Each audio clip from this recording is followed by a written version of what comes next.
ગુજરાતના વિકાસ મોડેલની ભલે દેશભરમાં ચર્ચા હોય, પરંતુ એક પુલની મંજૂરીમાં કેટલા વર્ષો વીતી જાય છે। જરા જુઓ આ દ્રશ્યો, તેનો આ બોલતો પુરાવો છે। સરહદીય જિલ્લા બનાસકાંઠાના અમીરગઢ તાલુકાનું કાકવાડા ગામના લોકો વર્ષોથી એક પુલ ઝંખે છે। પુલના અભાવે દર ચોમાસે અહીંના સ્થાનિકોને જીવના જોખમે બનાસ નદીમાંથી પસાર થવું પડે છે અને આ સમસ્યા આજકાલની નથી, વર્ષો જૂની છે।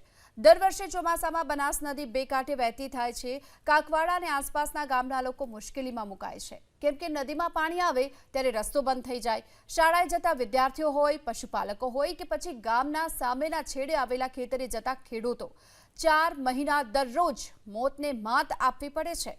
ક્યારેક તો પાણીનો પ્રવાહ વધુ હોય તો નાના ભૂલકાઓને વાલીઓ ખભે બેસાડીને સ્કૂલે લઈ જવા માટે મજબૂર બને છે।